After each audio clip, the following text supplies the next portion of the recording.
I respectfully would like to introduce my teacher, Dr. Ashwini Kumar Sir, Head of Fish Nutrition Department. Sir is now delivering a lecture on fish feed ingredients, feed quality and feeding management. It's an opportunity for all of you to learn from his basic science regarding the fish nutrition. Good afternoon. Assalamu alaikum. Good afternoon, sir. Walaikum assalam. I came to know that it is a heterogeneous group, but most of the student participants are from our faculty, and few faces are new to me, but most of them are very much known to me. Hindi में उर्दू में चलेगा वो ज़्यादा अच्छा लगेगा हाँ हम लोग जो है वो इसका फिश न्यूट्रिशन फीड टेक्नोलॉजी से मैं जो है वो रहता हूँ इसी डिपार्टमेंट में तो 25 इयर्स से मैं जो है वो इसमें हूँ कश्मीर में जो है वो 16 इयर्स जो है वो 16 साल हो गए हैं यहाँ पे बेसिकली मैं जम्मू से हूँ कठुआ से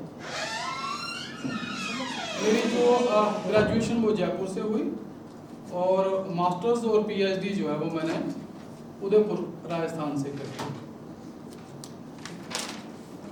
तो तब से हम जो है वो पीएचडी के टाइम से ही जो है वो क्लासेस ले रहे हैं थोड़ा छोटा मोटा सीख रहे हैं सिखा रहे हैं आपस में इंटरेक्शन जो है वो करके थोड़ा इससे सीखा थोड़ा उससे सीखा थोड़ा इससे करके आपस में सीख रहे हैं और जब भी मैं लेक्चर देता हूँ या लेक्चर में कहीं जाने का मौका मिलता है कंफर्टेबल हिंदी से उर्दू से yes, तो जो है वो जब भी मौका मिलता है तो बहुत सारे स्टूडेंट्स से भी बहुत सारा चीज़ें सीखने को मिलती हैं क्योंकि लर्निंग टीचिंग जो है टीचिंग लर्निंग जो है वो टू वे प्रोसेस है इसको जो है वो हम लोग पढ़ाते पढ़ाते भी सीखते हैं ठीक है तो इसलिए जब भी हम क्लास लेते हैं तो उसमें से जो चीज़ें बताते हैं हमने कुछ जो पढ़ा है वो आप लोगों को एक्सप्लेन करते हैं बताते हैं कई चीज़ें जो है वो आप लोगों को जो है वो बहुत सारी चीज़ें जो है वो उसमें से आती हैं लेकिन ये एक रिवाइज होता है रिवीजन जो है वो रहता है एक जो है रिमाइंडर होता है मेरी अपनी मैं वो बता रहा हूँ और हम टीचिंग लर्निंग प्रोसेस जो है वो कंप्लीट एक अच्छी तरह से फिर उसको किस तरह से लाइफ के अंदर आपने इम्प्लीमेंट करना है वो फिर उसके अंदर जो है वो अपना इंडिविजुअल पे डिपेंड करता है कि how much you have learn from me और from the books from internet कितना आपने जो है वो सीखा है तो उस हिसाब से फिर वो जो है वहाँ पे सक्सेस जो मिलती है तो let us start fish nutrition and feed technology इसमें बैठना है बैठता है कोई बता रहे हैं कि फिश न्यूट्रिशन में बेसिकली फिश न्यूट्रिशन फीड जो टेक्नोलॉजी है उस डिसिप्लिन से हूँ फिश न्यूट्रिशन एंड बायोकेमिस्ट्री ये हमारा डिवीजन है आवाज़ आ रही है लास्ट तक जाने आवाज आ रही है वहां पर तो मैं किस डिवीजन से हूँ बेसिकली जो फिशरीज है फिशरीज ये जो है वो टर्म बनी है जो इस चीज की वो उसके बारे में बताता है कि जो भी मछलियां हैं जब फिश के कंसर्न जो भी है हम लोग उसको हम जो कैप्चर करते हैं जब कल्चर करते हैं दोनों चीजें उसके अंदर आ जाती हैं उसमें से एक ब्रांच जो है वो एक्वाकल्चर की निकली aquaculture means under water agriculture under water agriculture पानी के नीचे जो भी हम लोग कल्चर करते हैं चाहे वो प्लांट्स हैं ट्रॉफा है जो भी है चाहे मछलियां हैं चाहे उसके अंदर फ्रॉग ही कर लें हम कल्चर जैसे बाहर जो है वो फ्रॉग्स की लैब जाती है जापान के अंदर जिस तरह से हमारे लैब पीस आते हैं इस तरह फ्रॉग्स के भी जाते हैं तो कोई भी एनिमल या प्लांट जो हम उसके अंदर पानी के अंदर कल्चर कर लेते हैं जिसको कल्टीवेट कर लेते हैं जिसको हम लोग पालते हैं तो उसको जो है वो एक्वाकल्चर जो है वो कहा जाता है ठीक है जी अब ये तब आया पहले तो कैप्चर हुआ करता था तो कैप्चर जो है वो पुराने जमाने के अंदर जिस तरह से कैप्चर मछलियां करते गए जब कंसेप्ट कल्चर का नहीं था तो एक टाइम इस तरह से आ रहा है कि उसमें जो है वो डिक्लाइन हो रहा है हमारा जो भी उसके अंदर प्रोड्यूस हो रही है फिशेज इनडिस्क्रिमिनेटली ठीक है ना एक्सप्लॉयटेशन उसके अंदर इतना हो रहा है कि उसमें से डिक्लाइन हो रहा है फिर उतना हमारे पास कैप्चर में से कैच जो है वो उसका नहीं आ रहा तो कैच नहीं आ रहा, तो फिर उस तरह से साइंटिस्ट ने जिस तरह से सोचा है, बाद में जो फार्मर्स जो बने, तो कुछ मछलियाँ जो है उसमें से चल के पैडी फील्ड के अंदर आ जाती हैं। तो उन्होंने देखा कि यहाँ पे भी ग्रो हो रही हैं, तो क्यों ना हम लोग जो है वो इसको जो है वो कल्टीवेट कर सकें। तो फिर उसमें से जो है वो कल्चर सिस्टम जो है वो इस तरह से आया और कल्चर करना स्टार्ट कर दिया।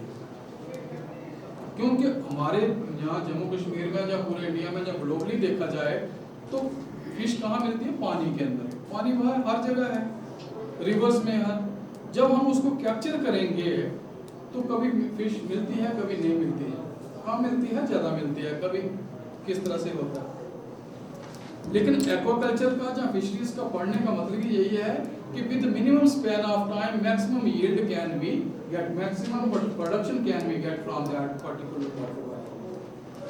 ठीक है, उसमें से ज़्यादा हमें प्रोडक्शन मिलेगी, तब जो है वो एक्वाकल्चर उसमें जो है वो कहला जाएंगे, तब आप एक्सपर्ट कहला जाएंगे उसके। नहीं तो क्या है कि हम लोग 3 साल में 4 साल में मछली जो है वो बड़ी होगी। नेचर जो है वो अल्लाह मियाँ खुदा जो है, भगवान जो है वो किसी को भूखा नहीं मारता है।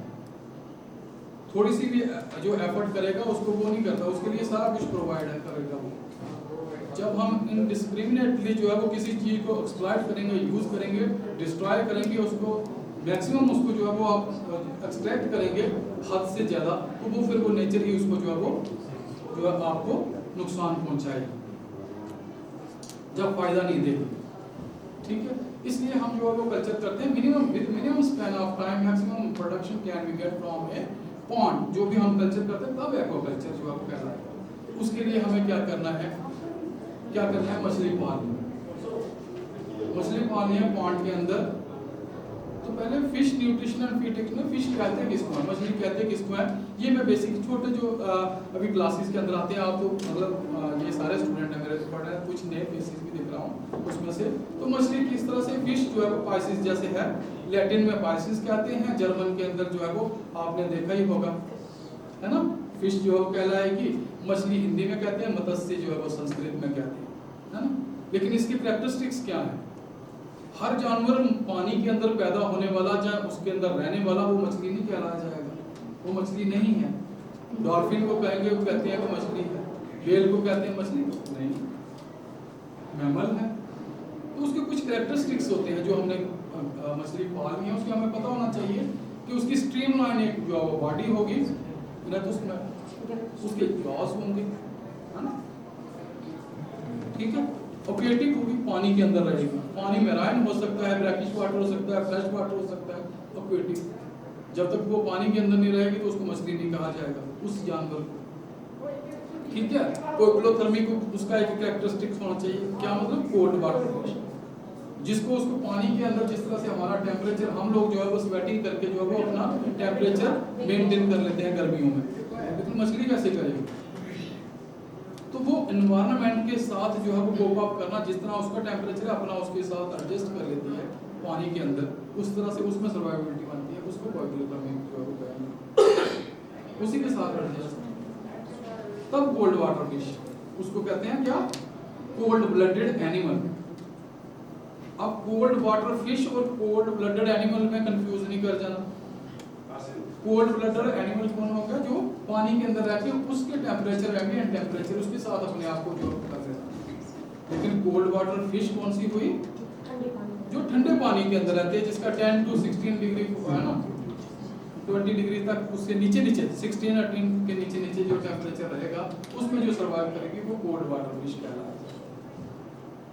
मछली की जो है एक कैरेक्टरिस्टिक्स जो ये भी है कि वो रेस्पायर करेगी गिल्स के थ्रू, तब वो मछली कहलाएगी, ऐसे नहीं कहला जाएगी। तो इसी तरह लोकोमोशन फिन्स के करती है। ये जो फर्स्ट सेमेस्टर के अंदर जो बच्चे आते हैं उसको हम लोग पढ़ाते हैं। यहाँ तो पीएचडी वाले हैं, ये खुद लेक्चर देने वाले हैं, तो इसलिए इनको जो है वो थोड़ा सा रिवीजन इस तरह से जो है वो एक फिश की नेक्स्ट होगा। अब न्यूट्रिशन किसको कहते हैं? कोई भी कहेगा न्यूट्रिशन, न्यूट्रिएंट्स के बारे में डिस्कस कर। न्यूट्रिशन वो नहीं है। न्यूट्रिशन जो है वो फिजियोलॉजिकल और बायोकेमिकल जो फिनोमेनास हैं, कहाँ से लेकर के इंजेक्शन, जो हम फूड का इनटेक करते हैं, उसको डाइजेस्ट करते हैं, उसको अब्जॉर्प्शन करते हैं, उसका असिमिलेशन होता है किसका? न्यूट्रिएंट्स का। फूड तो गई, फिर उसमें से जो न्यूट्रिएंट्स हैं, ए सिंगल इंग्रेडिएंट में कंटेन मल्टीपल न्यूट्रिएंट्स, ठीक है ना। उसको उसमें से जो है वो एक्सट्रैक्ट करना उस बहुत सारी प्रोसेसेस के अंदर, तब जाके उसको कहेगा कि हाँ ये न्यूट्रिशन है। न्यूट्रिएंट्स के बारे में जानना, तब कहेंगे न्यूट्रिशन है। जब उसकी बॉडी के अंदर सारा जो न्यूट्रिएंट अब्जॉर्ब हो और जो हमारे सेल्स जो हैं जिनको चोट लगी है उसको रिपेयर हो, उसको कहेंगे न्यूट्रिशन। जो हमारे सेल्स के जो है वो बॉडी का कोई पार्ट है वो डैमेज हो जाए, ठीक है, उसकी रिपेयर हो, अगर टिश्यू है अगर टूटा फूटा है तो उसको रिप्लेस करके नया बन जाए, तब वहां तक जो है वो कहेगा। एक्सक्रीट होने तक जो भी फूड जिसके करीब है और जो भी उसके अंदर जो मेटाबॉलिक जो एक्टिविटीज चली है उसमें से जो रेजिड्यूज जो बचे हैं, जब उसमें से जो भी पार्ट जो वेस्ट मटेरियल बचा है वो जो है वो एक्सक्रीट होना, तब वहां तक जो है वो तक इंजेक्शन से लेकर के एक्सक्रीशन और वार्म जो टिश्यू है उसको रिपेयर तक करने को न्यूट्रिशन कहते हैं, तब जाके न्यूट्रिशन कहलाई जाएगी, ठीक है। तो ये हमारी ड्यूटी है जब हम लोग कल्चर करते हैं फिश को हम जो पालते हैं, it is the duty of that farmer that scientist, उसकी है to provide all the necessary food और जो भी उसका ऑप्टिमम रेंज के अंदर उसकी रिक्वायरमेंट है उसको प्रोवाइड करवाए, सो दैट जो फिश है हमारी एनिमल कैन प्रोग्रेस। चाहे हम मुर्गी पाल रहे हो, जब भी हम किसी को करते हैं अपने साथ जो है वो रखना है, जिसको भी का शादी करके चाहे जो है वो वाइफ ही रखनी हो, तो उसकी हमारी ड्यूटी है उसकी सारी चीजें जरूरियात उसकी पूरी करनी, ठीक है ना। वो तो हमारे घर का मेंबर हो गया, है ना। तो किसी की भी जो अब अपना बेटा है, तो अब जब बेटा है तो उसको भी ध्यान रखना आपकी ड्यूटी है, जब तक 18 साल का नहीं हो जाए, 19 साल का जब तक है, तो आपका फर्ज बनता है ना। तो ये तो बेचारे एनिमल है जिसको हम कल्चर कर रहे हैं, ये ना बोल सकते हैं, ना बता सकते हैं, ना कुछ कह सकते हैं बेचारे, तो इनका हमारा फर्ज बनता है कि इसको ऑल द अच्छा हाउ टू डिसाइड फास्टर। ये दूसरे वो प्लांट तो है नहीं कि आज कर लेंगे कल कर लेंगे परसों, इसका सीजन होता है, किस सीजन के अंदर कौन सा मछली पालनी है, क्या करना है, इसके लिए हमें उसमें क्यों क्या एक्शन लेना है, उसको कैसे करने के लिए हमें क्या करना है कि पहले डिसाइड जो भी हमारे ऑप्शंस हैं, किस एरिया के अंदर रह रहे हैं, हमें करना क्या है उसको प्रिसाइज करना होगा। करना क्या है पता नहीं है, जब आपके डिसीजन पक्का नहीं है तो आप क्या कर सकते हैं, कुछ नहीं कर सकते। तो पहले डिसीजन पक्का होना चाहिए, ये कर सकते हैं, ये कर सकते हैं, ये कर सकते हैं, उसको थोड़ा सा मिनिमाइज कर दीजिए ऑप्शंस को, क्या हमें करना क्या है, क्या हमें फिश कल्चर करना है या डांस करना है, करना क्या है पहले पता होना चाहिए क्या करना चाह रहे हैं, ठीक है ना। तो जो अगर आप वो कर रहे हैं तो पहले वो करना है ना, उसकी तरफ क्या क्या चीजें चाहिए, ठीक है। अब हमें जो है वो पता चलेगा कि हमें इस चीज का लिए उसमें डिसीजन लेना है कि किस एरिया में रह रहे हैं, कोल्ड वाटर फिश लगेगी जहाँ या वार्म वाटर फिश लगेगी, ज्यादा प्रोडक्शन उसकी होगी या उसकी होगी। फिर उसमें से जो है वो हमें लगभग पता लगेगा कि इसने भी इंफॉर्मेशन दी, इसने भी इंफॉर्मेशन दी, इसने भी इंफॉर्मेशन दी, तो हमारा जमीर क्या कहता है कि मैं किसमें सक्सेसफुल हूँ, जिसमें कॉन्फिडेंस हो। सुनना सभी का है, करना अपना है।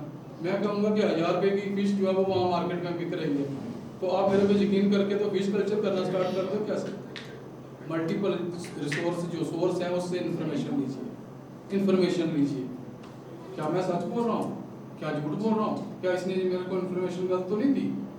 तो उसके बाद जो है वो आपका ज़मीर क्या कहता है, आप कितना कॉन्फिडेंस है आपके साथ कि इसके साथ मैं कर पाऊंगा, हाँ मैं कर लूँगा, तब जाके काम जो है वो स्टार्ट करिए। इसी तरह से कहने से आज स्टार्ट किया कल बंद किया, जो दुकान तो है नहीं शटर खोला बंद किया, एनिमल है, उसके लाइफ का सवाल है, तो उसको देखना है। हाँ तो इसके अंदर कौन सी मछली पालनी है, किस सीजन में पालनी है, उसका डिसीजन जो है वो क्विक होना है। एक ही स्टेज के ऊपर नहीं है कि आज हमने कहा कि मछली जो है वो पालनी है, पॉन्ड बना दिए, ये कर दिए, उसके बाद फीड उसको कौन सी चाहिए, क्या चाहिए, हर स्टेज के ऊपर डिसीजन लेने हैं, क्या करना है क्या नहीं करना, तो वो क्विक डिसीजन होना चाहिए।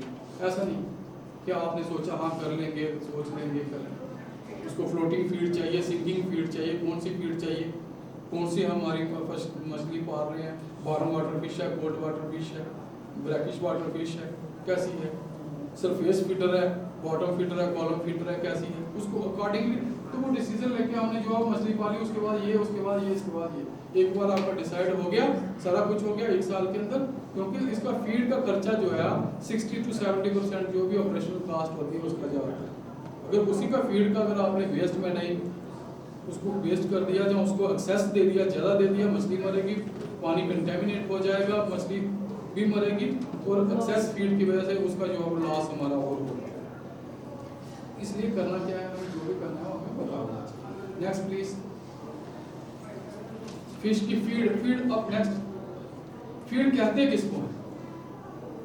अब किसी भी चीज को जो है वो कोई भी एनिमल जो मटेरियल है, कोई भी एनिमल मटेरियल जो खाने वाला है, अब कहेंगे ये कहेंगे आसिफा कहेगी कि न्यूट्रिएंट्स या हमें एनर्जी तो जो है वो ड्रिप लगा के भी मिल जाती है, क्या उसको हम फीड कहेंगे?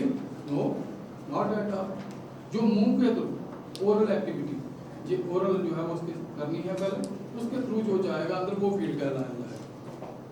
ठीक है, सिर्फ अब जो भी एडिबल मटेरियल है which consumed by animal and contribute energy, energy उसमें से पैदा होनी चाहिए, या फिर न्यूट्रिएंट्स उसमें से मिलने चाहिए। न्यूट्रिएंट जरूरी नहीं है कि न्यूट्रिएंट एनर्जी दें आपको, लेकिन न्यूट्रिएंट कहते हैं किसको है? जिसके अंदर भी केमिकल कंपाउंड्स जिसके अंदर है जिसमें से एनर्जी मिलती है, तो कोई ऐसे केमिकल एलिमेंट्स उसमें से मिलते हैं जो कि फिजियोलॉजी जो है आपकी मेटाबॉलिक एक्टिविटी के अंदर एनर्जी प्रोड्यूस करने, जो उसमें से एक्सट्रैक्ट करने, जब कोई उसमें रिएक्शंस में पार्टिसिपेट करे, जो उसकी हेल्थ के लिए पार्टिसिपेट करे, जो उसकी कोई भी चीज़ के लिए जो वो पार्टिसिपेट इस तरह से कर सकता है, जो नॉन न्यूट्रिएंट भी हो सकते हैं, नॉन एनर्जी वाले न्यूट्रिएंट, नॉन एनर्जी वाले, ठीक है, वो भी न्यूट्रिएंट हो सकते हैं, जो एनर्जी देते हैं वो भी न्यूट्रिएंट हो सकते हैं। ठीक है, तो उसमें से डाइट के अंदर जो है वो कंट्रीब्यूट एनर्जी जो है वो करे, जहाँ पे जिसके अंदर न्यूट्रिएंट्स हो उसको जो है वो हम फीड कहलाएंगे। वो कहेगी कंप्लीट फीड कौन सी होगी? जो भी हमने न्यूट्रिशनली बैलेंस्ड जो फीड है, सारे न्यूट्रिएंट उसके अंदर है, जितने भी एनिमल को कल्चर करने के लिए, उसकी एक्टिविटी परफॉर्म करने के लिए जो भी चाहिए हमें, वो सारा कुछ उसके अंदर अगर होगा एक फार्मूले के साथ, तो वो सारा कुछ वो कंप्लीट फीड कहलाता है। फिर दूसरी चीज कोई नहीं लेनी है, जैसे आपके अंदर एक थाली आ गई, थाली के अंदर सारा कुछ, चावल भी आ गए, दाल भी आ गई, आपके अंदर एग भी आ गया, उसके अंदर एक गिलास मिल्क भी आ गया, ठीक है, सारा कुछ उसके अंदर कंप्लीट हो गया, तो आपको बाहर से कोई और चीज, ना कोई कैप्सूल खाने की जरूरत है, ना कोई और टेबलेट लेने की जरूरत है, सारा जो है एक कंप्लीट जो है उसके अंदर आ गया, तब जो है वो उसको कंप्लीट फीड कहलाया। ठीक है, कंपाउंड फीड कौन सी है? जो वेजिटेबल प्लांट ओरिजिन हो सकती है, एनिमल ओरिजिन हो सकती है, उसके अंदर आपने फ्रेश हो सकती है, उसके अंदर जो है वो आपने वो करी हो, प्रिजर्व करी हो सकती है। इसी तरह की जो फीड है वो ऑर्गेनिक इनऑर्गेनिक कंपाउंड्स के साथ जो है वो बनी हुई है, ठीक है, जिसके साथ जो है एडिटिव कोई जो है वो नहीं डालना पड़े, एक्स्ट्रा कुछ नहीं डालना पड़े, वो मुंह के थ्रू खाना है। ठीक है, सेमी कमर्शियल फीड जो है वो वाली फीड जो आप लोग अपने पॉन्ड के ऊपर बनाएंगे, जितने भी आपने एनिमल पाल रखे हैं, जो उसमें से लेके कोई चीज़ मिलता है, वेस्ट प्रोडक्ट्स मिलते हैं आपके, जो भी है आपके फार्म फीड से जो भी मिलता है, उससे जो है वो आप जिसमें थोड़ी बहुत टेक्नोलॉजी लगा के आप एक फार्मर जो है वो ऑन फार्म पे जो है वो फीड जो है वो बना सकता है, मीडियम स्केल पे बना सकता है, अपने दोस्तों को या अपने फ्रेंड सर्कल को उसको जो है वो थोड़ा सा सप्लाई कर ले, थोड़े अपने गाँव वालों को दे सके, तब वो जो है वो सेमी कमर्शियल फीड जो है वो कहलाई जाएगी। ठीक है जी, नेक्स्ट बेटा, कमर्शियल इंडस्ट्रियल फीड जो है वो वाली फीड है, जैसे एग्रो फीड आपने इंडस्ट्री का सुना होगा, उसकी है, ग्रो फीड का फीड ना सुना होगा, बहुत सारी चीज़ें जो है वो फीड्स। अभी मैं यहाँ पे किसी का कोई एडवर्टाइजमेंट करने नहीं आया हूँ, क्यों नाम लेना है, जो भी बड़ी बड़ी इंडस्ट्रीज की जो फीड जो है वो तैयार जो करते हैं, हमारे सीफा वाले करते हैं, CIFE वाले करते हैं, हमारे DCFR जो वालों ने किसी के साथ मिलकर जो वो बनाई है फीड, तो जो वो बड़ी बड़ी जो इंडस्ट्रीज के साथ फीड जो वहाँ से दिल्ली, बॉम्बे, कलकत्ता से फीड बन के बड़ी इंडस्ट्रीज से जो है वो हमारे कश्मीर तक जो आ जाए, जिसको सप्लाई चेन हो, एक वेल डेवलप्ड चेन हो, तो पहुँचाए टाइम से, थ्रू आउट द सीजन जो है वो मिलती रहे। ऐसा नहीं है कि गर्मियों में मिले सर्दियों में नहीं मिले, ऐसा नहीं। कमर्शियल इंडस्ट्रियल फीड वो वाली फीड रहेगी जो थ्रू आउट द सीजन जो है मिले, और बड़ी बड़ी इंडस्ट्रीज जो है उसके अंदर जो है वो इन्वॉल्व हों। उसमें फ्लोटिंग फीड हो सकती है, क्रम्बल हो सकते हैं, उसके साथ जो है वो आपकी सिंकिंग फीड हो सकती है, मल्टीपल टाइप की फीड जो है वो हो सकती है। नेक्स्ट बेटा, अब डाइट किसको कहते हैं और राशन किसको कहते हैं? ठीक है ना, आप कहते हैं ये राशन कार्ड बना है, आप राशन मिलता है जी वहां से। यहाँ डाइटिशियन कहते हैं कि अपनी डाइट कंट्रोल करो, ठीक है ना। इसमें फर्क क्या है? हम कहते हैं कि फिश को इतना राशन देना है, इतना डाइट देना है, ये फीड देनी है, ये कंप्लीट फीड, ये कंपाउंड फीड जैसा सप्लीमेंट्री फीड देनी है, ये कम्प्लीमेंट्री फीड देनी है, फोर्टिफाइड फीड देनी है। इसमें फर्क क्या है? तो इसमें डाइट का है कि एक regularized selection of a feed ingredient or mixture of ingredient, बहुत सारे हो सकते हैं उसके अंदर, including water which is consumed by animal, जो एक प्रिस्क्राइब्ड शेड्यूल के ऊपर जो है वो दी जाती है। राशन किसको कहते हैं? A fixed amount of feed for an animal fed for definite period, 24 घंटे के अंदर जो आप कुछ भी देंगे उसको खाने के लिए, 24 आवर्स के लिए जो देते हैं उसको राशन कहा जाएगा। सुबह दोपहर शाम को जैसे देते हैं वो डाइट कहलाएगी। सुबह वाली prescribed, breakfast, lunch, dinner, brunch कर देते हैं कि लोग एक साथ स्किप करके, वो नहीं करना है, वो नहीं करना फिश के साथ। अब इम्पोर्टेंस क्या है फिश की, ये सारा पता है आप लोगों को, ठीक है ना। मैक्सिमाइज इसको ग्रोथ को जो है वो इनहेंस करना, वो तो मिनिमम स्पैन ऑफ टाइम के अंदर मैक्सिमम ग्रोथ उसकी हो, तब जो है वो हमारी उसकी फीड जो है वो, अगर वो चीज़ फुलफिल कर रही है क्राइटेरिया, तब वो जो है फीड अच्छी कहलाई जाए। Increase production per unit area per unit time, थोड़ी जगह के अंदर थोड़े टाइम के अंदर मैक्सिमम प्रोडक्शन जब दे फीड, तब जो वो कहलाई जाए। लेकिन एक चीज़ और ख्याल रखना है, ऐसी फीड ना हो जिसके अंदर ऐसे केमिकल हो कि मछली तो बड़ी हो जाए, उसकी ग्रोथ अच्छी हो जाए, मिनिमम टाइम के अंदर हो जाए, लेकिन जो जिसको वो कंज्यूम कर रहा है ना आदमी, कंज्यूमर जो ह्यूमन बीइंग है, उसको नुकसान हो जाए। ऐसे केमिकल वाली फीड नहीं होनी चाहिए। ऐसी फीड नहीं होगी वो जो है वो आपको 10 दिन के अंदर मछली जो है वो 1 किलो की दे दे, लेकिन जो है वो उसका एनवायरनमेंट सारा खराब हो जाए, कल को हम उधर से गुजर नहीं सके, हमारे एनिमल जो है वो उसको दूसरों को नुकसान हो जाए। ऐसी फीड नहीं होनी चाहिए। तो कुछ कैरेक्टरिस्टिक फीड के इस तरह से होनी चाहिए कि जो कुछ भी हम पालते हैं, कुछ भी हम कल्चर करते हैं, कोई भी हम काम करते हैं, चाहे सोना चांदी बनाते हैं, रबड़ बेचते हैं, ऊपर पढ़ते हैं, चाहे रिलीजन को हम फॉलो करते हैं, जो मर्जी हम लोगों को इस दुनिया में अंदर जो हम कर रहे हैं ना, अगर वो ह्यूमन बीइंग्स या ह्यूमन काइंड के लिए नहीं है तो वो बेकार है, कुछ नहीं। First priority goes to human beings, humanity. जब उसके लिए नहीं है तो किसी के लिए नहीं। इसलिए हम जो कल्चर कर रहे हैं, फिश का कल्चर कर रहे हैं, चाहे गाय पाल रहे हैं, मुर्गी पाल रहे हैं, अगर वो ह्यूमन बीइंग्स के काम नहीं आ रही है, जब ह्यूमन बीइंग्स को बेनिफिट नहीं दे रही है, तो वो किसी काम की चीज नहीं। ठीक है, तो फर्स्ट प्रायोरिटी जो है इस तरह से जो हमें डिसाइड करनी है कि जो फीड हम जो दे रहे हैं उससे जो कंज्यूमर है उसको नुकसान ना हो, फिश को, जो फिश को कंज्यूम कर रहा है उसको नुकसान ना हो, जो हमारा एनवायरनमेंट है इको फ्रेंडली होनी चाहिए, इको फ्रेंडली जो फीड जो है वो रहे।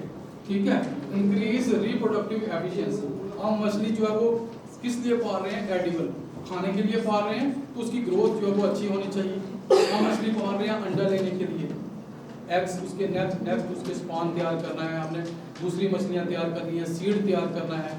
तो सीड तैयार करने के लिए हमें क्या है, उसके एग्स चाहिए, स्पर्म चाहिए, उसके मिल्क जिसको कहते हैं वो चाहिए, उसकी क्वालिटी अच्छी हो, क्वांटिटी अच्छी हो, और उसका जो सर्वाइवल रेट है वो अच्छा हो, तब फीड जो है उसको जो है वो ये सारी चीज़ें अगर फुलफिल करे, दैट फीड इज गुड, वो उसकी इम्पोर्टेंस है।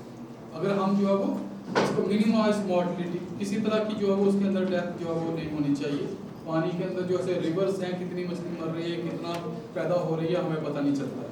लेकिन जब आप कल्चर कर रहे हैं एक शेड के अंदर, आप जो है वो गाय भैंसे पाल रहे हैं या बकरियां पाल रहे हैं, आपको पता है अगर उसमें से नुकसान हुआ तो कितना हुआ, कन्फाइंड एरिया ना आपका अपना है, तो उसमें से कितना नुकसान हो रहा है कितना नहीं, तो उसमें से जो है वो आपको फिर वो ज़्यादा नुकसान, मॉर्टिलिटी किसी तरह की नहीं होनी चाहिए। इंक्रीज इम्यूनिटी, इम्यून सिस्टम उसका जो है वो स्ट्रांग हो, उस फीड से रेजिस्टेंस डिजीज फ्री। अगर वो जैसे जिस तरह से आपकी मछली अगर कमज़ोर होगी तो उसको जो है वो सारी बीमारियां अटैक करेंगी, उसमें पहले फंगस भी करेगी, उसके बाद जो है ना बैक्टीरिया वायरस जो है सारे लगेंगे।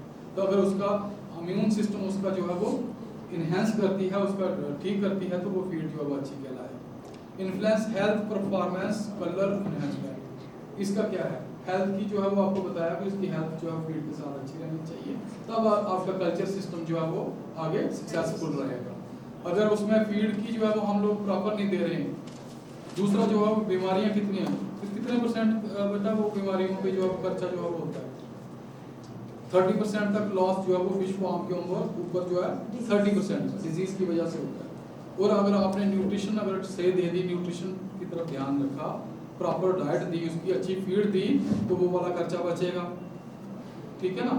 तो हमारी फिश जो है वो हेल्दी रहेगी। अगर हमारी फिश हेल्दी है तो उसका रेट भी अच्छा आएगा। कमजोर मरीज सड़ी पड़ी जो है कौन खरीदेगा? कोई नहीं खरीदता है। लोग ही नहीं खरीदते तो मछली खरीदेगा कोई? इसका मतलब क्या है कि जिस पर्पस के लिए हम फिश पाल रहे हैं, चाहे हम देखो मोनोसेक्स कल्चर करेंगे तो हम वो वाली फीड जो है वो देंगे ताकि वो उसमें एक ही सेक्स की फिश जो है वो पल सके, बन सके वहाँ पे मोनोसेक्स, ठीक है। एक आपको पता ना मेल फिशेस जो है वो ज़्यादा जो है वो ग्रो करेंगी, तो इसलिए एक कल्चर में जैसे तिलापिया कर रहा है, मिथाइल 18 वो टेस्टोस्टेरोन वगैरह जो है वो फीड के अंदर मिला के देते हैं, सो दैट सिर्फ मेल पैदा हो, तो मेल जो है वो अच्छी तरह से उसमें ग्रोथ होगी, तो उसमें से जो है हमारी फीड जो है वो किस तरह से उसमें परफॉर्मेंस अच्छी होगी।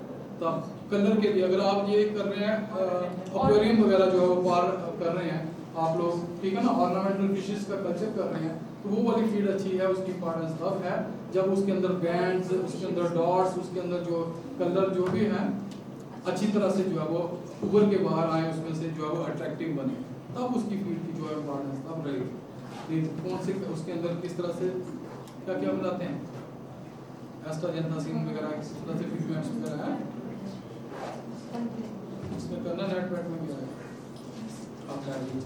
नेक्स्ट ये फीड इंग्रेडिएंट, ठीक है। नेक्स्ट फीड इंग्रेडिएंट्स जो है वो कौन कौन से होते हैं? प्लांट वेस्ट जो है वो उसमें से ले सकते हैं हम, एनिमल वेस्ट ले सकते हैं, ठीक है ना।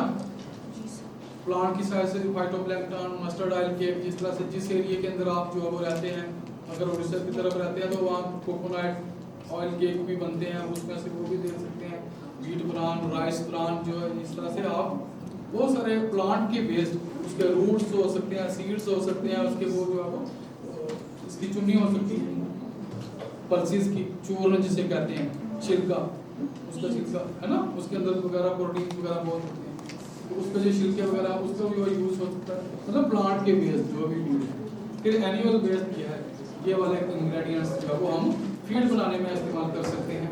नेक्स्ट बेटा, जैसे ये ना एनिमल किसी का जो है वो स्लॉटर हाउस पास में है किसी का, तो वो वहाँ से जो है वो वेस्ट लेके तो उसकी जो है वो फीड जो है वो बना सकता है। कोई सेरिकल्चर करता है, सिल्क वार्म पीपल जो है वो वहाँ पे है, उसमें से ले सकता है। चिकन के जो ऑफल हैं, वेस्ट प्रोडक्ट्स जो बच जाते हैं वहाँ पे, उसमें से भी बहुत सारे जो, लेकिन हमें सिलेक्शन कैसे करना, ये सारी चीज़ें बहुत हैं हमारे जो लोकली अवेलेबल एरिया के आसपास वाला, लोकली फिर पास फिर जाओ, आगे आगे जाते जाओ, जब नहीं मिल रहा कहीं कुछ भी तो फिर क्या करें, फिर दूसरों पर डिपेंड होना पड़ता है। सेल्फ डिपेंडेंट नहीं जब तक बनेंगे तब तक दूसरों के फिर वो होना पड़ता है, ठीक है ना।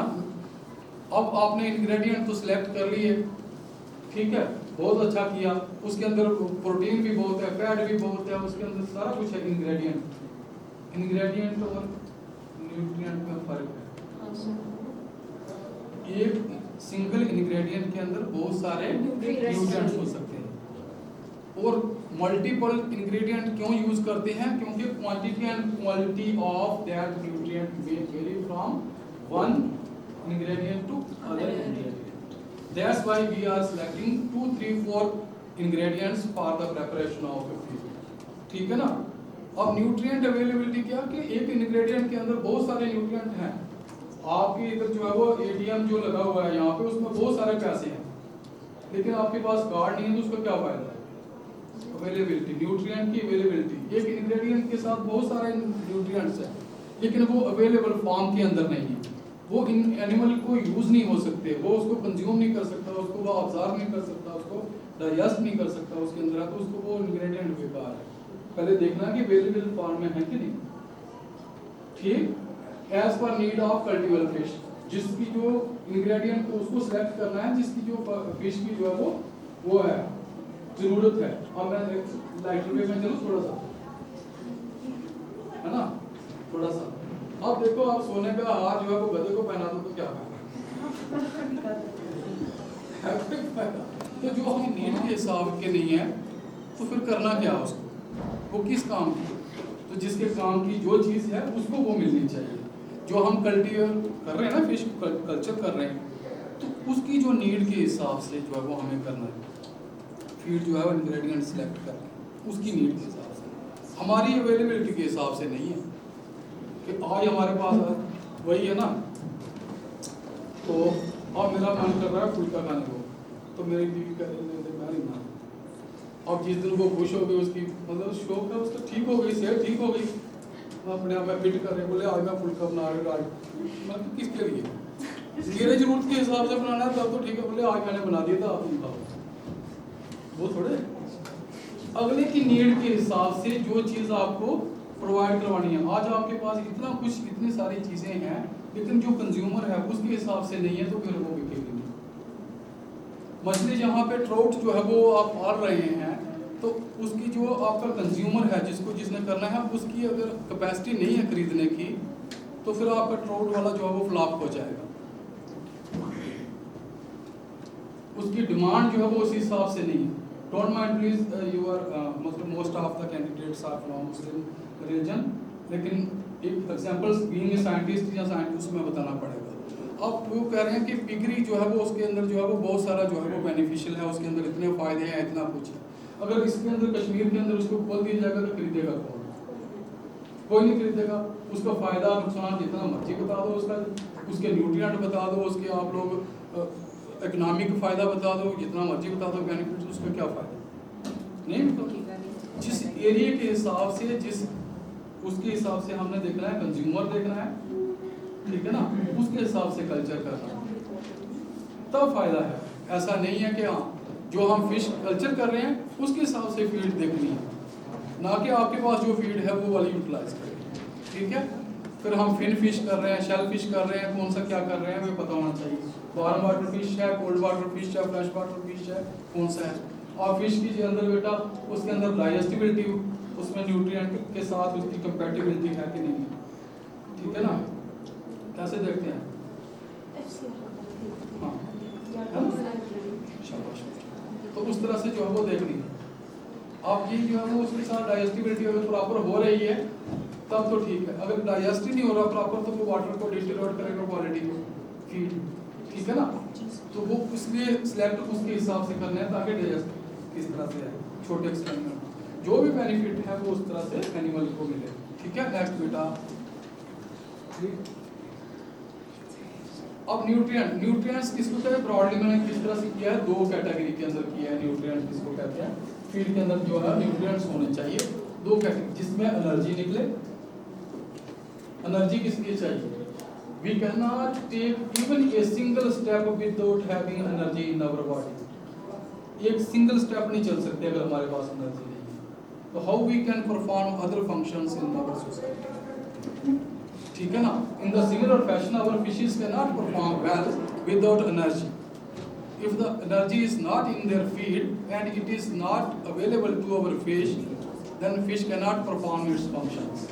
You got my point? Yes, sir. So that's why जो हमारे nutrients हैं, जो भी हमारे पास वो हैं, वो इस तरह से होने चाहिए जिसकी वजह से एनर्जी निकले, एनर्जी मिले।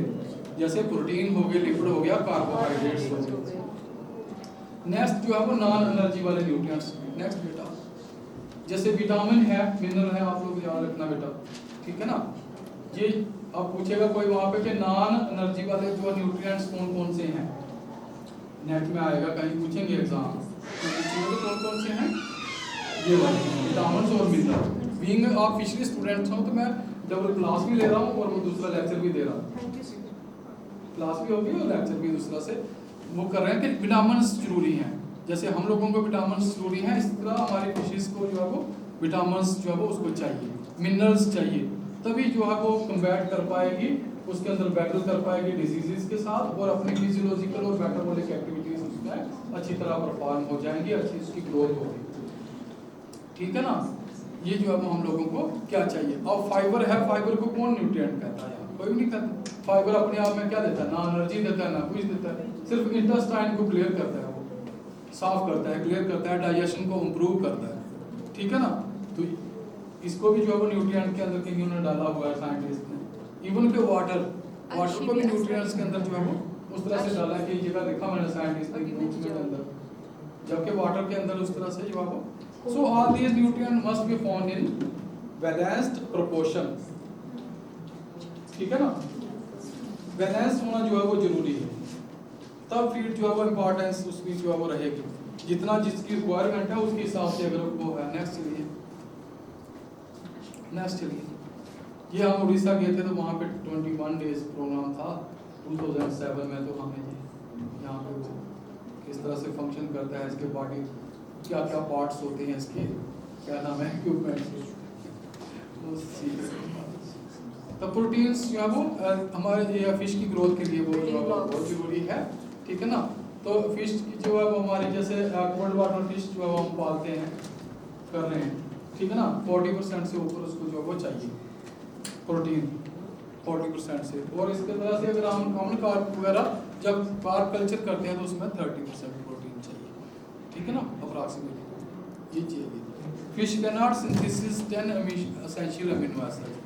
प्रोटीन क्या है, जैसे ये मकान है तो मकान अपने आप में क्या है कि ये ईंटों से बना हुआ है, एक एक ईंट से बन के ये मकान जो है वो बना है। इसी तरह प्रोटीन है, प्रोटीन क्या है, तो अमीनो एसिड्स की जो है एक ब्लॉक जो है वो जोड़ जोड़ के प्रोटीन्स बनाए। तो उसके अंदर जो है वो हमें एसेंशियल अमीनो एसिड वो होने चाहिए फीड के अंदर। कौन से इंग्रेडिएंट के अंदर होने चाहिए, प्रोटीन होना चाहिए। प्रोटीन कौन से होना चाहिए, जिसके अंदर एसेंशियल अमीनो एसिड्स, ये वाले एसेंशियल अमीनो एसिड्स हैं 10। ऐसे तो जो है वो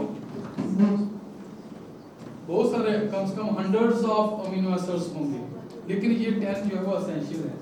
एसेंशियल किसको कहते हैं कि जो हमारी बॉडी जो है वो बना नहीं सकती, जिसको एसेंशियल और नेसेसरी में फर्क है, ठीक है। नेसेसरी है मतलब जो दूसरे हैं वो भी जरूरी है, लेकिन एसेंशियल ये है कि ये इसको हमारी बॉडी बना नहीं सकती।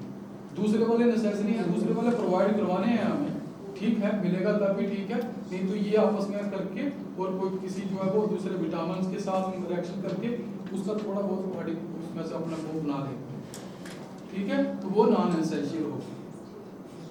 समझ रहे हैं मेरी बात को? Yes sir. तो इसलिए अब कहेंगे कि अमीनो एसिड्स और प्रोटीन की क्वालिटी और क्वांटिटी जरूर देखनी है कि हमें कितनी क्वांटिटी और कौन सी क्वालिटी का देना है। ये वाले एसेंशियल होंगे तब तो ठीक है, बाकी प्रोटीन तो क्या है, सांप का जहर भी तो प्रोटीन है, वही दे दो। तो उसकी क्वालिटी कितनी है, क्वांटिटी कितनी है, वो भी देते हैं। सांप का जहर भी कैंसर के लिए और बहुत सारे डिजीजेस के लिए, और तब उसमें क्वांटिटी और क्वालिटी देखी जाती है, उसमें भी क्वांटिटी और क्वालिटी देखी जाती है, कितनी हद तक, कितनी क्वांटिटी तक कौन सी चीज देनी है, इसका मायने रखता है, ठीक है ना। Excess of everything is bad, with in the limit if you consume poison then it is also okay, it can be used as a drug and as a medicine if it is within the limit, ठीक है ना। बहुत सारी चीजें अब जैसे arsenic है या इसमें जिंक है, ये कितनी है, एक्सेस क्वांटिटी के अंदर हो जाएगा तो यही टॉक्सिक मेटल हो जाएंगे, टॉक्सिक वो मिनरल्स हो जाएंगी। इसी को अगर हम लोग जो है वो एक हिसाब में देंगे तो ये जो है वो एज ए एंटीबायोटिक का काम करेंगी, ठीक है ना, माइक्रोबियल जो है एजेंट का काम करेगी, होते हैं एसेंशियल फैटी एसिड्स होते हैं। इसके अंदर ओमेगा 3 नाम सुना होगा आपने, ओमेगा 3 ओमेगा, तो ये सारा अपना देसी घी जो है वो कोशर घी जो है खाते हैं, कोशर तेल खाते हैं, इसके अंदर सारा है। ये ऑलिव ऑयल कुछ नहीं है, ये खाओ आप देसी मस्टर्ड ऑयल केक जो है ना, मस्टर्ड ऑयल केक है ना जो, तो केक तो बाद में बनता है, पहले ऑयल, तो वो हमारा कश्मीर में जो निकलता है वो सबसे बेस्ट है, किसी से कम नहीं है। एक दिन वो खाओ, एक दिन तिल का तेल खाओ, एक दिन जो है वो अलसी का तेल खाओ, आपकी न्यूट्रिशन भी चल रही है साथ, फिश का नहीं। मैंने कहा ना जो ह्यूमन बींग्स के काम नहीं है, ह्यूमनिटी के काम नहीं है, वो किसी काम का नहीं। तो जो हम लोग वो बता रहे हैं फिश का जो ऑयल्स है, जैसे आप लोग एक महीने के लिए, जैसे बीइंग ए फीमेल जो है वो आप लोग जो है वो करेंगे, एक महीना के लिए जो है वो तिल का तेल, तिल सीसम, ठीक है ना, सीसम। और एक जो है अलसी, अलसी को क्या कहते हैं बेटा? अलसी होती है ना, लिनसीड, लिनसीड, लिनसीड ही कहते हैं। यहाँ कश्मीर में होती है वो, मैंने खज देखी उसकी यहाँ पे, पता नहीं फिर जो बाहर से लाते होंगे, खज देखी मैंने यहाँ पे, एक्सपेरिमेंट भी किया था उसमें, बहुत अच्छे रिजल्ट्स थे। तो उसकी खज जो है वो अलसी के लड्डू बनते हैं यहाँ पे, जो भी चाहिए आपको, ठीक है। और हमारी फिशेज जो कार्प है, इसको 4 से लेकर के 6% तक जो है वो चाहिए फैट्स। तो हमारे ट्राउट को कितनी चाहिए? 8%, ठीक है, 8% डालनी है उसके अंदर, मैंने लिखा नहीं है इसमें, डाइटरी इनकॉर्पोरेशन ये सारा। चलो नेक्स्ट। अगर इसके अंदर एसेंशियल फैटी एसिड्स जो है वो नहीं होंगे तो उसकी पुअर ग्रोथ हो जाएगी, ठीक है ना।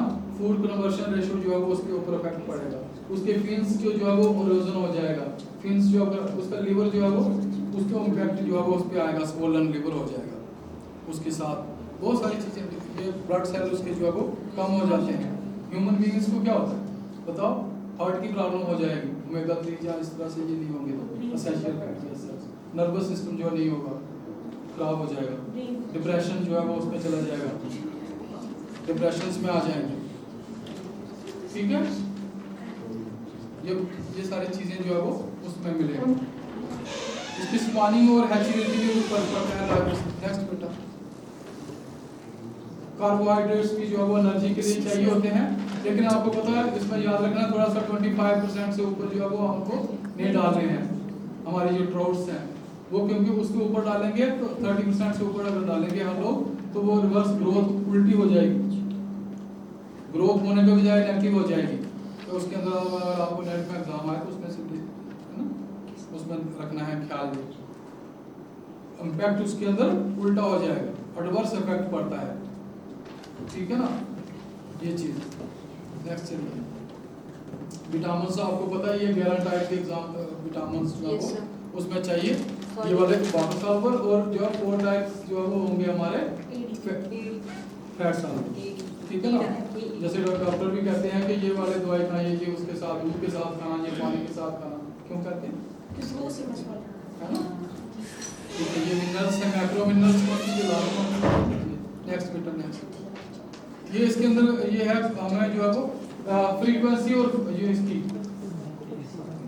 फीड की फ्रीक्वेंसी और साइज जो है वो कितना जो है वो किसनी मछली के लिए, ये मेरे को यहाँ से पढ़ा नहीं जा रहा है। नेक्स्ट, ठीक है ना। नेक्स्ट चलिए, इसको बड़ा करेंगे अभी, नेक्स्ट पढ़ेंगे इसमें। What is management? मैनेजमेंट किसको कहते हैं? फीड का मैनेजमेंट जो करना है इसके अंदर ऑप्टिमम रेंज के अंदर है, जितना जरूरत है उसके हिसाब से, ना कम हो जिससे स्टारवेशन हो जाए, ना उसमें ज्यादा होगा तो वो तब भी जो है उसमें फर्क पड़ता है बेटा, है ना। एक्सेस में वाटर की क्वालिटी जो है वो डिटेरियोरेट हो जाएगी, ठीक है ना। It is to arrange and manage the feed for cultivar fishes, cultivar animals for all seasons. ऐसा नहीं है कि एक सीजन के लिए तो आप फीड जो है वो प्रोवाइड करवाएंगे, दूसरे सीजन के अंदर जो है वो वहाँ मिले ही नहीं फीड फिश के लिए, तो वो कौन सा मैनेजमेंट हुआ, ठीक है ना। सभी सीजन्स के अंदर जो है वो मिलनी चाहिए। If we are keeping the animals, culturing it, multiplication उसकी कर रहे हैं और for production or for any purpose, it is our duty to provide an appropriate feed to take care of nutrition of that animal. ठीक है ना। इसमें क्या है कि reduced overall culture cost। ऐसा नहीं है कि 200 रुपए की हम जो है वो मुर्गी पाल रहे हैं ना, मैंने पहले एग्जांपल दिया आपको, 200 रुपए की फीड दे दी उसको, तो बिजली का खर्चा, पानी का खर्चा, तो उसका फीड का क्या फायदा होगा। तो उसका मैनेजमेंट देख रहे हैं कि कौन सी फीड किस तरह से देनी है ताकि उसको रिड्यूस्ड कॉस्ट पे, कॉस्ट इफेक्टिव फीड कहते हैं, low cost feed. Low cost feed का इट डजंट मीन दैट कि उसकी कॉस्ट जो है वो कम हो और जो है वो उसमें कचरा जाए। न्यूट्रिएंट्स के साथ और फीड के साथ कोई कंप्रोमाइज नहीं, we can not compromise with the feed और न्यूट्रिएंट और मेडिसिन। मेडिसिन अगर आपको बीमार है तो अगर वो 10 रुपए की चीज 50 रुपए में मिलेगी तो वो आपको लेना पड़ेगा, जरूरत है आपकी तो लेना ही पड़ेगी। आप कहेंगे कि लो कॉस्ट फीड करके लो कॉस्ट के चक्कर में हम लोग कचरा थोड़े दे देंगे उसको फीड को, घर में क्या घास खाना स्टार्ट कर देंगे हम खुद? जब तक कम खर्चा है, कम हमारी कमाई नहीं है, तो कमाई बढ़ाओ, कहीं से करो, कुछ मैनेज करो, जो खाने वाली चीजें वही खाई जाएंगी। कोई ब्यूरोक्रेट्स आ जाते हैं, कोई बड़ा है और रिकॉर्डिंग हो रही है, पता नहीं है कि we can not compromise with the feed और द मेडिसिन, ठीक है ना। If we are culturing the small this larvae, we have to provide the nutrient efficient feed जिसके अंदर मैक्सिमम न्यूट्रिएंट्स हों, डाइजेस्टिबिलिटी जिसकी अच्छी हो, न्यूट्रिएंट्स जिसके अंदर जो है वो अच्छे हों। तो जब न्यूट्रिएंट्स हो तो आप सोना खरीदने जाओगे तो 10 रुपये जेब में लेके जाओगे तो कैसे मिलेगा? You can not compromise. अब जो चीज़ लेना है वो तो मिलेगा, खर्चा करना पड़ेगा, we have to spend it on that thing, ठीक है ना। सो एज पर अवर नीड, जो रिक्वायरमेंट है हमें, तो किसी चीज़ के साथ कोई चीज़ होती है जिसके साथ वी कैन कंप्रोमाइज, किसी चीज़ के साथ चलना है, हमें वहाँ जाना है, लाल चौक जाना है, आप उसमें टैक्सी ना करके, कैब ना करके उसके अंदर सुमो में जा सकते हैं, चलेगा, ठीक है ना। लेकिन आपका इंटरव्यू है, वहाँ पे आपको पहुँचना है, टाइम से पहुँचना है, तो उसमें सुमो आपको करना पड़ेगी, कैब करना पड़ेगी, जल्दी पहुँचना है टाइम से, जहाँ टाइम से निकलो, ठीक है ना। आपका क्या है, एनर्जी जो है आपकी, आपका टाइम जो है, ठीक है ना, इम्पोर्टेंस जो है इसकी जी जो है हमारी कौन सा क्या करना है, कौन से न्यूट्रिएंट्स चाहिए, फीड के साथ हम कंप्रोमाइज नहीं कर सकते। अब प्रोसेसिंग है, उसके अंदर मैनेजमेंट के अंदर आता है कि पहले ही हमें जो है वो एक स्टॉक करके अपने वेयर हाउस के अंदर जो है वो रखना है, ठीक है। फीड के इंग्रेडिएंट रखने हैं, उसके अंदर ग्राइंडिंग किस तरह से करनी है, ग्राइंडिंग क्यों करते हैं, ताकि उसका जो भी हमारा फीड का जो कंटेंट है, जो भी हमारे जो इंग्रेडिएंट्स हैं, उसका मैक्सिमम जो है एक्सपोजर हो, उसकी सरफेस एरिया उसका बढ़े। सरफेस एरिया क्यों बढ़ाना है उसका, ताकि उसमें से उस जो एंजाइम्स हैं उसके साथ जो है वो रिएक्शन होके अच्छी तरह से उसमें से न्यूट्रिएंट्स जो है वो मिले, इसलिए उसको ग्राइंडिंग करनी है। इसलिए ग्राइंडिंग करनी है ताकि उसका साइज छोटा आ जाए, दूसरे इंग्रेडिएंट के साथ मिलना है, ताकि जो वो उसकी होमोजेनियस मिक्सचर बन सके। ऐसा नहीं है कि उसमें से जो है वो सिलेक्शन फीडिंग हो जाए, पनीर तो जो है वो यही खा जाए तो वो पीछे आलू इसके लिए रहे, ऐसा नहीं। प्रॉपर साइज का जो है वो होगा तो किसी को जब फीड का कम्पैक्ट पैलेट बनेगा तो उसके अंदर सिलेक्शन नहीं हो पाएगी, एज ए कैप्सूल जो है वो एज ए उसको अंदर फिश को अंदर जो है वो जाएगा। तो ग्राइंडिंग करना इसलिए जरूरी है कि उसको जो है वो चाहिए, मिक्सिंग होमोजेनाइजिंग उसके अंदर चाहिए। स्टीमिंग क्यों करनी है, हाफ कुकिंग हो जाए, उससे क्या होगा, डाइजेस्टिबिलिटी जो है वो बढ़ेगी। पैलेट क्यों बनाना है, ताकि सिलेक्शन ऑफ फीड इंग्रेडिएंट ना हो सके, पूरा पैलेट उसको जो हो जाए। ड्राइंग क्यों करनी है, ताकि उसके अंदर किसी तरह की मॉइस्चर जो है वो नहीं रहे। मॉइस्चर अगर 13% से ऊपर होगा तो उसमें फंगस वगैरह की ग्रोथ जो है वो ज़्यादा रहेगी। 10 to 13% के बीच में जो है वो अगर रहेगी तो ड्राई फीड अच्छी से होगा, क्योंकि किसी तरह की बीमारी फैलेगी नहीं, ठीक है ना। बैग में क्यों रखनी है, और स्टोरेज उसको प्रॉपर करना है, ताकि वो कहीं भी आपको एक साथ बैग जो है वो उठा के आपको ट्रांसपोर्टेशन के अंदर जो है वो यहाँ पे भी यूटिलाइज करना वो रहे। फिर फीडिंग रेट जो है वो हमें चाहिए, हमें कौन से साइज की फिश है हमें पता होना चाहिए, किस साइज की फिश है, तो उस हिसाब से फीडिंग रेट का मतलब है क्या, कितनी क्वांटिटी देनी है। फिश की बॉडी के हिसाब से 3% to 5% का बॉडी वेट के हिसाब से हम लोग जो देते हैं, तो हमें पता है कि इस रेट में हमें वो देना है। रेट यहाँ कॉस्ट नहीं है, रुपये के हिसाब से नहीं कह रहे, फीडिंग का क्या है, बॉडी वेट के हिसाब से कितनी क्वांटिटी उसको फीड की देनी है आपको, और फ्रीक्वेंसी मतलब कितनी बार देना है। जैसे आप लोग 3 बार खाते हैं, सुबह दोपहर शाम को, इसी तरह हमारी मछली जो है उसको 2 टाइम जो है वो फीड चाहिए, सुबह और शाम, ठीक है। सूर्य ढलने से पहले होना चाहिए, और सूर्य निकलने के बाद जो है वो हमें फीड देंगे, तब उसको प्रॉपर डाइजेशन होगा और तभी वो अपनी वो करेगी, अदरवाइज वो नहीं होगा। तब जाके जो है वो हमारा सक्सेसफुल एक्वाकल्चर होगा। फीड टाइप और साइज, कौन से कितना जो है वो फीड, कौन सी मछली जो है वो पाल रहे हैं, किस साइज की है, कौन से स्पीसीज का है, कितनी डेंसिटी है, उसके ऊपर जो आपने 50 मछलियां एक पॉन्ड के अंदर पाल रखी हैं तो उस हिसाब से फीड देनी है, उतनी क्वांटिटी के अंदर देनी है। आपने फिश ट्राउट पाल रखी है और साइज उसका है जो लार्वा साइज, तो उसको 6 बार दिन में देनी है फीड, ठीक है ना, उसको 2 टाइम थोड़े देनी है। तो किस साइज में है, किस स्टेज में है, कौन सी फिश है, उसके हिसाब से हमें फीड जो है वो देनी है। कार्प पाल रखी है आपने, इंडियन मेजर कार्प्स पाल रखी है तो 2 टाइम ठीक है। लेकिन जब ट्राउट पाल रहे हैं तो उसको, और बच्चा पाल रहे हैं छोटा, तो उसमें ज़्यादा टाइम, ठीक है ना। उसमें वाटर क्वालिटी देखनी है। वाटर क्वालिटी के अंदर, वाटर क्वालिटी का क्या मतलब है, उसके अंदर यूप्लैंक्टन, फाइटोप्लैंक्टन्स, और उसके अंदर जो ये अपने pH कितना है, टेम्परेचर कितना है, ये सारी चीज़ें आ जाएंगी। वाटर क्वालिटी में वो भी आ जाएगा, ठीक है। कि अगर उसके अंदर यूप्लैंक्टन, फाइटोप्लैंक्टन्स बहुत सारे हैं तो फिर उस हिसाब से फीड की जो है रेट, फीडिंग रेट कम हो जाएगा। नेचुरल फीड अगर अवेलेबल है ये तो इसमें वाटर टेम्परेचर नेक्स्ट है ना। अब क्रम्बल का साइज, जैसे फिश का साइज है 0 to ना फर्स्ट डे से लेकर के 0.5 अगर उसके ग्राम है तब तक उसको जो है वो हमें 0.5 क्रम्बल जो है वो उसको देना है। एक जो देना है 5 से लेकर के 1 ग्राम का होगा उसको। इसी तरह कौन सी कितनी साइज का फिश है हमारी, तो उस हिसाब से हमें वो देना। नेक्स्ट फ्रीक्वेंसी भी दिखाना है ना, देखना बेटा कोई ट्राउट की, ठीक है। एवरेज वेट कितना है किस हिसाब से, नेक्स्ट बॉडी वेट के हिसाब से। नेक्स्ट ये फीडिंग मेथड कौन कौन से होते हैं, हैंड फीडिंग करवा सकते हैं, डिमांड फीडर्स दे सकते हैं, ऑटोमेटेड फीडर्स जो है वो लगा सकते हैं, एयर ऑपरेटेड हो सकते हैं, इलेक्ट्रिक फीडर हो सकते हैं, ठीक है ना। अब ये जो फ्रेम सा पड़ा हुआ है देखिए आप, इसके अंदर ये फ्लोटिंग फीड के अंदर यूज होता है। वो जैसे हवा आएगी तो इधर से इधर फीड चली जाएगी, इधर से हवा आएगी तो उधर चली जाएगी।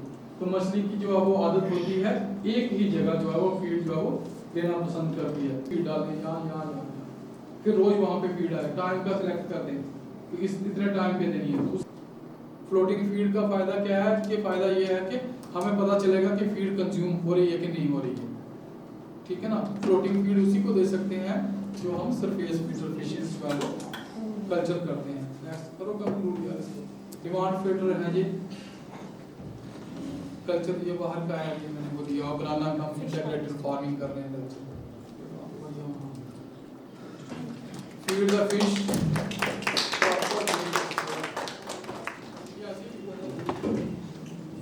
Thank you, sir. Since the sir has been inflicted by years of education and research, we consider him the saint of scientists. As a fundamental bedrock upon which our nutrition division in here actually stand. His contribution in educating the people has made him picturesque, colorful, wonderful, and all at the same time.